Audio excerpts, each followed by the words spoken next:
Assalamualaikum warahmatullahi wabarakatuh.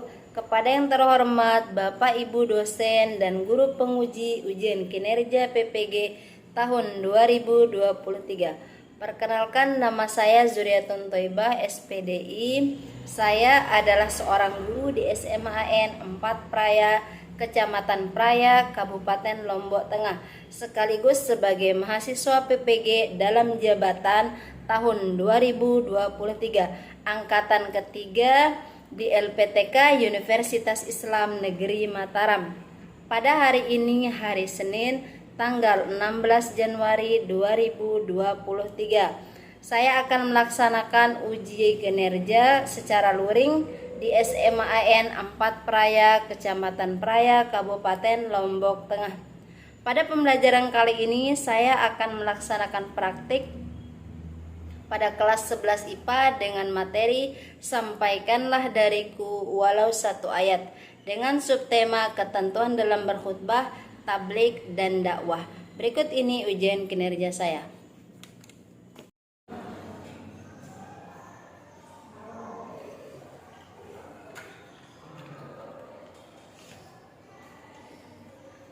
Assalamualaikum warahmatullahi wabarakatuh.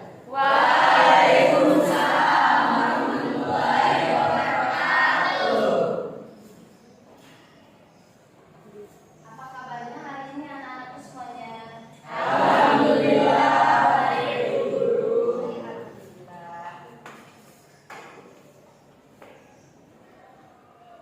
Silakan, hari ini sebelum kita mulai belajar, alangkah baiknya segala sesuatu kita awali dengan sebuah doa dan apa yang kita lakukan hari ini bernilai ibadah di mata Allah SWT, serta kalian diberikan kemudahan dalam menuntut ilmu. Silakan ketua kelas pimpin temannya untuk berdoa.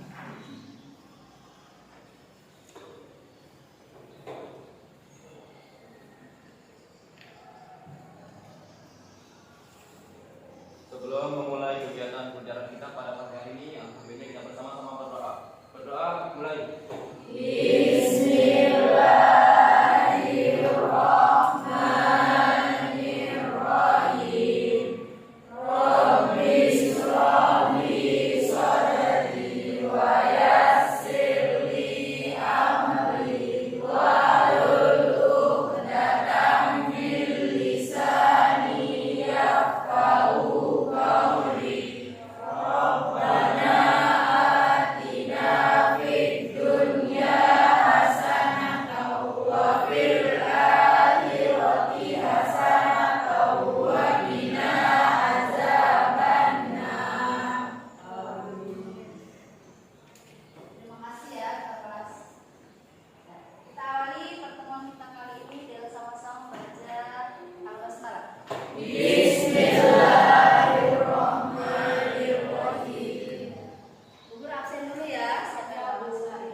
dapatkan di sekolah itu berkah loh. Biar apa yang kita dapatkan di sekolah kita implementasikan di masyarakat.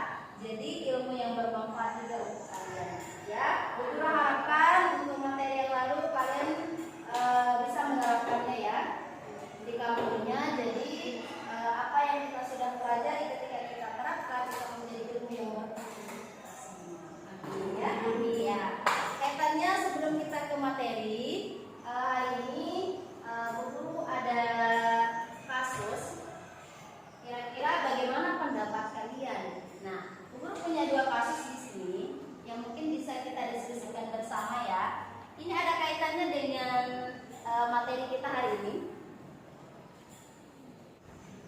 Ini ada 3 kasus tapi 2 kasus yang paling viral ya. Kasus yang pertama terkait tentang isu para ustaz yang pasang tarif saat berdakwah. Akhir-akhir ini kan muncul ada kasus yang lagi viral. Ternyata ada seorang ustazah ketika mereka melakukan dakwah, mereka pasang tarif. Kira-kira menurut pendapat kalian terkait tentang hal tersebut bagaimana? Mungkin ada yang mau memberikan tanggapan terkait tentang ada seorang ustaz yang pasang tarif. Apakah boleh dibolehkan dalam Islam? Ketika seorang ustaz mau berdakwah lalu dia pasang tarif, boleh tidak? Ya, coba dulu mau menanggapi. Sebelumnya saya akan menanggapi terkait dengan isu para ustazah, dai atau daiyah yang memasang tarif.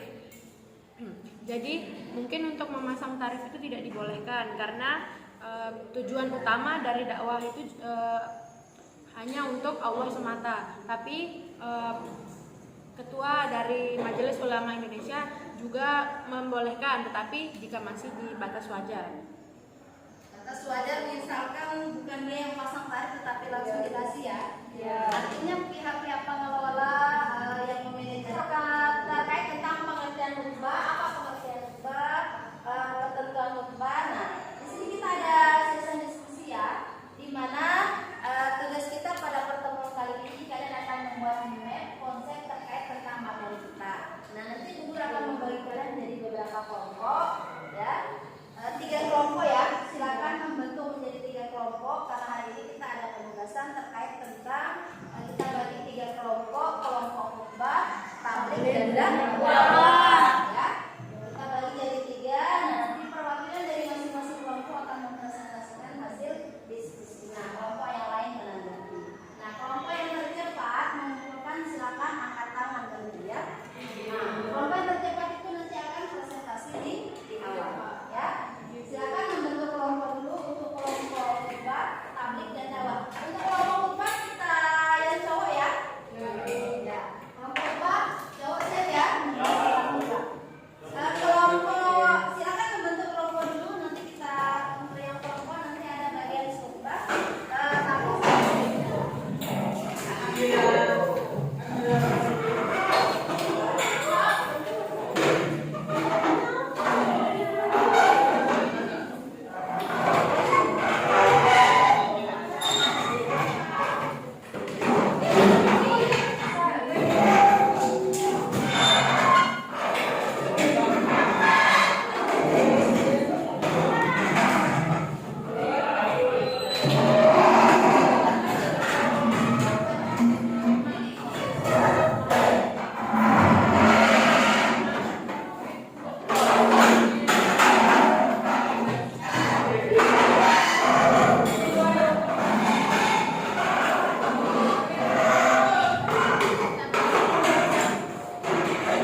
juga boleh. Di sini khutbah mencari pengertian, lalu kemudian syarat menjadi seorang khatib, syarat doa khutbah, sunnah khutbah apa saja, kemudian dalil perintah khutbah itu apa saja, kemudian macam-macam khutbah, rukun khutbah itu apa saja. Nah ini biasa kayaknya hafal ya, nggak perlu dicari kayaknya. Nah penerapan perilaku mulia dari khutbah itu apa? Ya itu tugas dari kelompok khutbah. Silakan bagi kelompok masing-masing boleh dengan bantuan Google internet silakan. Nah untuk kelompok tabligh, mana kelompok tabligh? Ya. Kelompok tabligh tugasnya terkait tentang mencari pengertian tabligh, syarat menjadi seorang mubalik itu apa saja, etika dalam menyampaikan tabligh itu apa, lalu kemudian kedudukan tabligh itu apa, prinsip-prinsip tabligh apa sih, nah yang terakhir dalil tentang perintah tabligh ya. Nah kelompok dakwah yang mana kelompok dakwah? Sini Bu dakwah.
Mapel Pendidikan Agama Islam yaitu Ibu Zur. Ibu minta waktunya dan terima kasih atas waktu yang diberikan. Jadi di sini kami dari kelompok 3 akan mempresentasikan hasil diskusi kami terkait dengan dakwah. Nah, di sini ada beberapa poin yang akan kami sampaikan kepada teman-teman. Di antaranya yaitu yang pertama pengertian dakwah, yang kedua syarat dai atau da'iyah, yang ketiga macam-macam dakwah, yang keempat etika dalam menyampaikan dakwah, yang kelima bukan dakwah, yang keenam prinsip-prinsip dakwah, dan yang ketujuh dalil perintah dakwah. Nah, untuk mempersingkat waktu saya akan memberikan kepada teman saya Suraya Amanda untuk menyampaikan dari poin-poin dakwah. Oke, jadi di sini saya akan merincikan lagi poin-poin yang telah kami diskusikan, yang telah kami cari tadi. Yang pertama di sini adalah pengertian dakwah ya. Jadi dakwah secara bahasa artinya memanggil, mengundang, ajakan, himbauan dan dakwah juga bisa diartikan sebagai seruan dan ajakan. Itu secara bahasa ya. Dan secara istilahnya dakwah merupakan segala bentuk aktivitas penyampaian ajaran Islam kepada orang ramai. Jadi dengan berbagai cara bijaksana agar orang memahami dan mengenal lagi Islam. Nah di sini yang kedua ada syarat dakwah. Jadi seseorang yang ingin berdakwah itu mempunyai syarat seorang dai da'iyah. Apa saja syaratnya? Yang pertama mengetahui Al-Quran, hadis serta sejarah-sejarah Rasulullah SAW.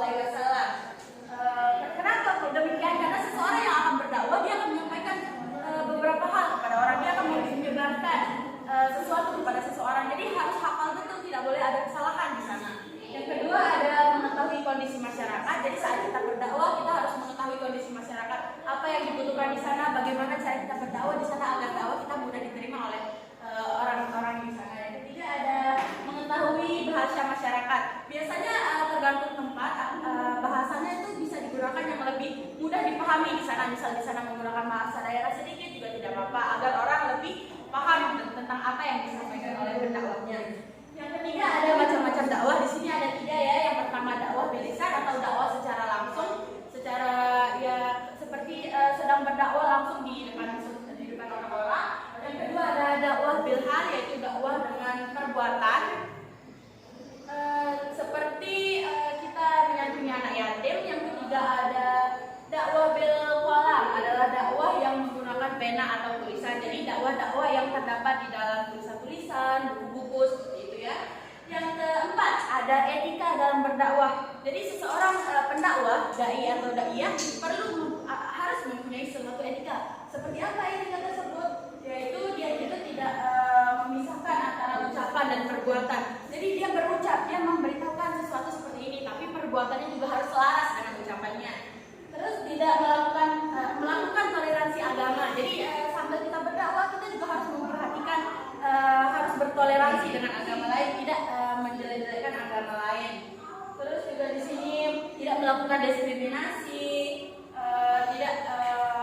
tidak menyampaikan hal-hal yang tidak diketahui ataupun berlebihan dan tidak perlu. Dan di sini yang kelima ada kedudukan dakwah. Kedudukan dakwah dalam Islam itu sangatlah penting. Kenapa? Karena dengan dakwah lah orang-orang menjadi tahu akan Islam, menyebarluaskan Islam, mengenal Islam, dan bahkan orang-orang jadi mau masuk ke agama kita. Dari apa orang-orang bisa tahu? Bagaimana orang tahu bahwa Islam itu benar, Islam itu baik? Adalah melalui dakwah ini juga bisa ya. Terus yang keenam ada prinsip-prinsip dakwah. Di sini ada 3 prinsip dakwah yaitu al-hikmah, al-mau'idah atau al-hasanah, dan al-mujadalah atau al-ahsan.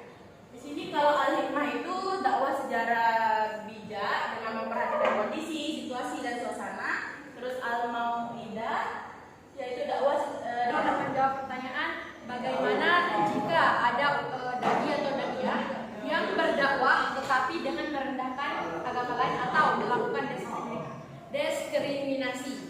Jadi di sini sudah dijelaskan kan bahwa etika dari seorang pendakwah dai atau daiyah itu yaitu dengan tidak mendiskriminasi atau tidak merendahkan agama lain. Jadi di sini dai atau daiyah tersebut melakukan suatu kesalahan. Nah, kita sebagai umat muslim yang tahu bagaimana etika yang benar yang harus dilakukan oleh seorang dai atau daiyah, kita berhak menegur, kita wajib menegur karena di sini akan terjadi satu kesalahan. Maka agar agama Islam juga tidak dipandang remeh oleh agama lain, maka kita harus menegur dengan cara baik-baik.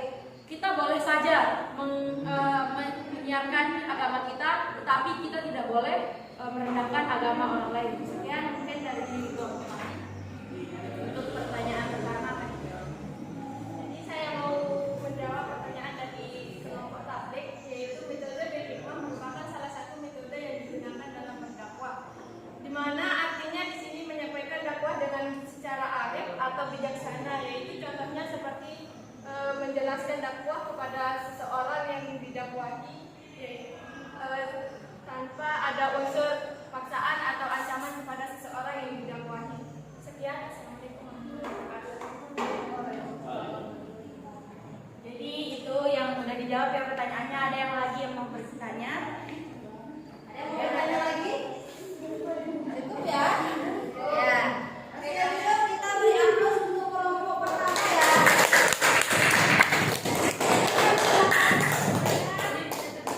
Kelompok dakwah ya. Oke, karena tidak ada lagi pertanyaan, maka kami ucapkan terima kasih atas waktunya dan perhatiannya. Sekian dari kelompok kami, kurang dan lebihnya kami mohon maaf. Wabillahi taufiq wal hidayah. Assalamualaikum warahmatullahi wabarakatuh. Waalaikumsalam warahmatullahi wabarakatuh. Kelompok dua yang kelompok AKW. Ya, silakan. Assalamualaikum warahmatullahi wabarakatuh.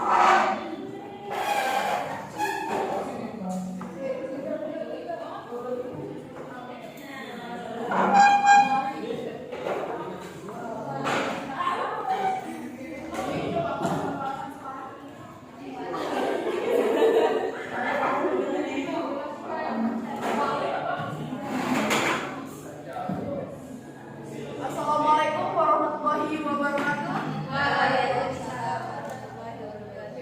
Yang kami hormati Ibu Guru selaku Guru BPD Pelajaran PAI dan teman-teman yang saya sayangi. Berdirinya kami di sini akan mempresentasikan materi yang kita dapat yaitu tentang tabligh. Tabligh, adapun poin-poin tabligh yaitu pengertian, cara tabligh, terus etika dalam menyampaikan tabligh, kedudukan tabligh, prinsip-prinsip tabligh dan dalil perintah tabligh. Materinya akan disampaikan oleh teman kami yaitu Nur Ihsani. Padanya dipersilakan. Assalamualaikum warahmatullahi wabarakatuh. Berdirinya saya di sini untuk menyampaikan materi yang sudah kami diskusikan, yaitu terkait tentang tabligh.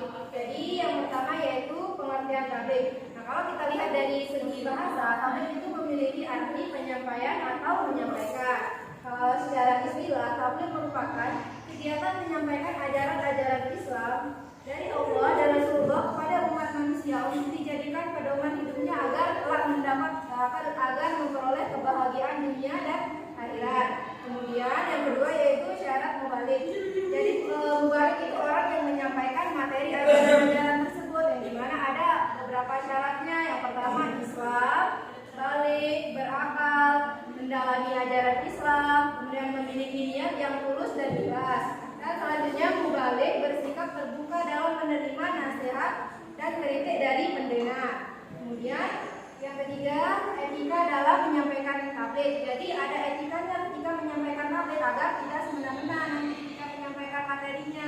Di mana etika tersebut yang pertama, bersikap lemah lembut, tidak kasar dan tidak merusak apa yang disampaikan.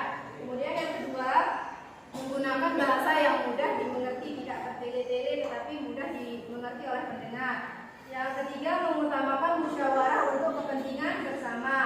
Kemudian yang keempat, materi yang disampaikan harus mempunyai dasar hukum yang kuat dan jelas agar pendengarnya percaya apa yang telah disampaikan.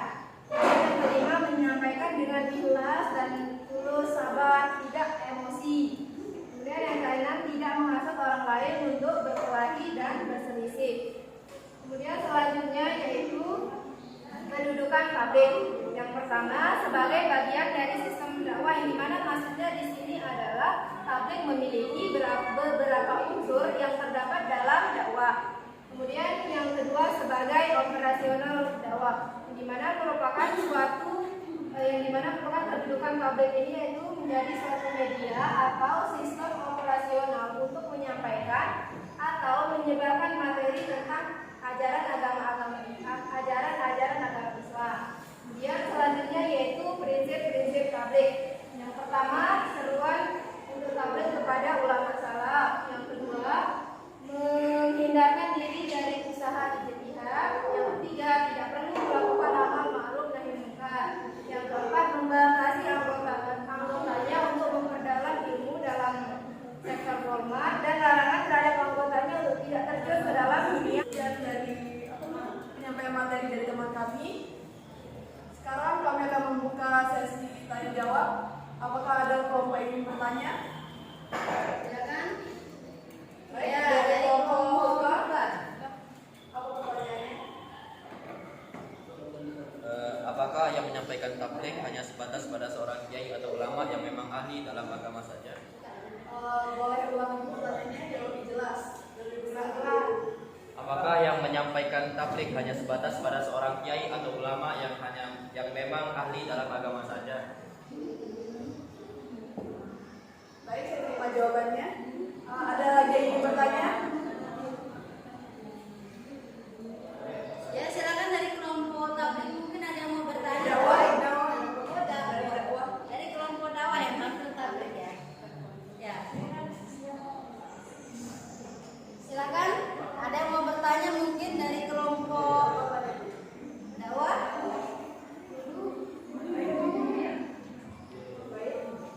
Bisa berdiri ya. Jadi di sini, Assalamualaikum warahmatullahi wabarakatuh. Waalaikumsalam warahmatullahi wabarakatuh. Jadi di sini saya akan menanyakan apa sih hikmah yang didapatkan dari seorang mubalik? Ya. Assalamualaikum warahmatullahi wabarakatuh. Waalaikumsalam warahmatullahi wabarakatuh. Terima kasih atas pertanyaan-pertanyaannya. Baik, kami akan menjawab pertanyaan dari teman-teman sekalian. Bismillahirrahmanirrahim. Assalamualaikum warahmatullahi wabarakatuh. Berdirinya saya di sini akan menjawab pertanyaan dari Hasan. Jadi orang yang menyampaikan tabligh disebut dengan mubalik. Sedangkan yang dimaksud dengan tabligh adalah menyampaikan ilmu agama yang berisikan tentang ajakan untuk bertakwa kepada Tuhan Yang Maha Esa. Dan dalam hal ini, siapapun orang yang dirasa dan cukup mahir dalam bidang ilmu agama, pengetahuannya bisa menjadi seorang mubalik dalam menyampaikan ilmu agama. Sekian dari saya. It's time to begin the third lesson. Selanjutnya saya akan menjawab pertanyaan dari kelompok. Jelas Sasa? Jelas ya? Ya, silakan lanjutkan pertanyaan kedua. Selanjutnya saya akan menjawab pertanyaan dari kelompok dakwah yang di mana pertanyaannya yaitu apa sih hikmah dari mubalik ketika menyampaikan tabligh? Nah, hikmahnya yang tentu saja mendapat pahala dari apa yang beliau sampaikan, kemudian diridhokan oleh Allah Subhanahu wa taala. Insyaallah surga juga ganjarannya. Mungkin itu ya, itu saja yang bisa saya jawab. Baik, ada pertanyaan lagi?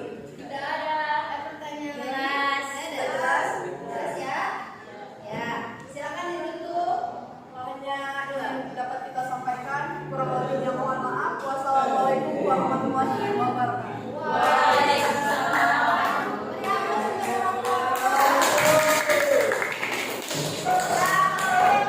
Maju kelompok empat. Ya, ini dari Ramadan ya. Silakan.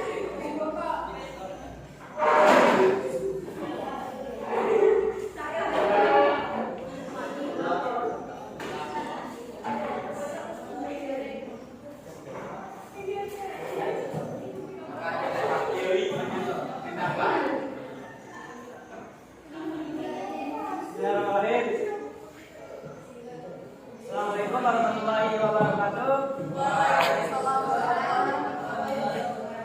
Berdirinya kami di sini ingin menyampaikan hasil diskusi kami tentang khutbah. Jadi sebelum itu izinkan saya memperkenalkan anggota saya. Yang pertama saya sendiri yaitu nama saya Muhammad Rizky sebagai moderator dan lalu Indrawan sebagai penjawab dari pertanyaan teman-teman sekalian. Dari lahir lalu Muhammad Hasan Nasrullah sebagai penjelas materi. Langsung saja untuk teman kami Ilyas Hasan untuk menjelaskan materi. Assalamualaikum warahmatullahi wabarakatuh. Waalaikumsalam. Baiklah, yang pertama adalah pengertian dari khutbah. Pengertian khutbah menurut kata Sukaya, khutbah adalah ucapan, ceramah, pidato dan istilah-istilah lainnya yang semakna dengan khutbah. Menurut Muhammad Ali Aziz, khutbah sudah bergeser dari pidato secara umum menjadi pidato atau ceramah agama dalam ritual keagamaan. Kemudian ada macam-macam khutbah. Khutbah yang pertama adalah khutbah sholat Jumat. Yang kedua khutbah hari raya yang biasa dilaksanakan pada hari Idul Adha dan hari Idul Fitri. Yang ketiga khutbah nikah dan yang terakhir adalah khutbah wakuf. Kemudian syarat menjadi khatib. Yang pertama berakal sehat, kemudian suci dari hadas besar dan kecil, menutup aurat, laki-laki dan paham syarat dan rukun khutbah. Dan kemudian ada rukun khutbah. Yang pertama memuji Allah Subhanahu wa taala, mengutip dari Syekh Abdurrahman Al-Jaziri dalam kitab Salat 4 Mazhab. Pujian tersebut disyaratkan mencakup lafal jalalah. Kemudian penerapan perilaku mulia tentang khutbah. Ketika melaksanakan sholat Jumat, hendaklah yang disampaikan khatib bagaimana etikanya, bacaan-bacaan yang dibacanya serta urutannya. Dengan memperhatikan khatib secara utuh diharapkan waktu sholat Jumat. Secara utuh diharapkan waktu sholat Jumat. Sekian penjelasan dari saya. Saya kembalikan ke moderator. Terima kasih atas penjelasan Muhammad Hasan Nasrullah. Mungkin ada yang kurang jelas dan ingin bertanya. Untuk satu pertanyaan. Silahkan Dara. Pasti. Assalamualaikum warahmatullahi wabarakatuh. Nama saya Dara Rasti Sostika. Saya dari kelompok tablik ingin bertanya. Kita kan sebagai umat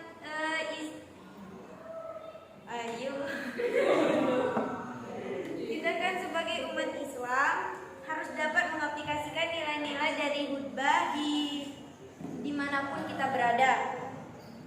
Nah, coba sebutkan salah satu contoh cara untuk menerapkan perilaku mulia dari khutbah. Hanya itu yang. Terima kasih atas pertanyaan dari teman kami Dara. Silakan untuk Indra untuk menjelaskan. Assalamualaikum warahmatullahi wabarakatuh. Waalaikumsalam warahmatullahi wabarakatuh. Baik, saya akan menjawab pertanyaan dari teman kami Dara. Salah satu contohnya dengan mengamati dan menyimak khutbah yang disampaikan oleh khatib, bagaimana etikanya, bacaan-bacaan yang dibaca serta urutannya. Dengan mengamati secara utuh, diharapkan suatu saat nanti kita bisa menjadi khatib saat waktu sholat Jumat. Sekian jawaban dari saya. Wassalamualaikum warahmatullahi wabarakatuh. Waalaikumsalam warahmatullahi wabarakatuh. Sudah jelas? Jelas. Mungkin sekian dari kami. Tidak ada salah kata, mohon dimaafkan. Terima kasih atas perhatiannya. Assalamualaikum warahmatullahi wabarakatuh. Waalaikumsalam.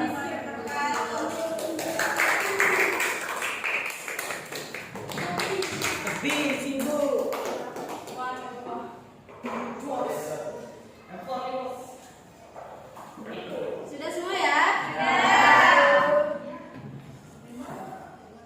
Kita beri aplaus untuk ketiga kelompok yang sudah maju.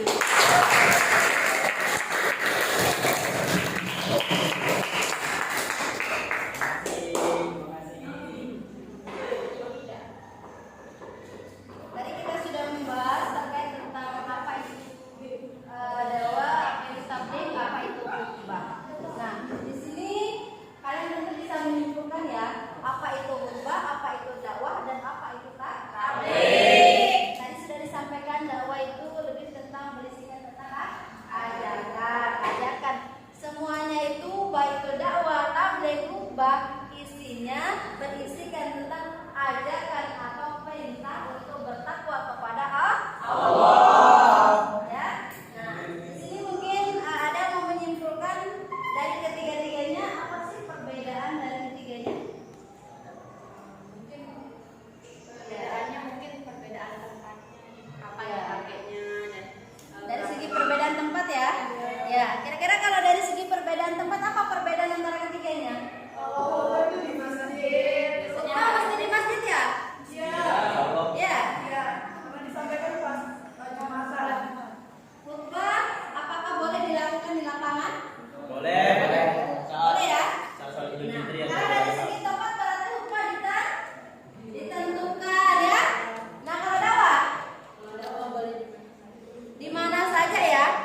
bacaan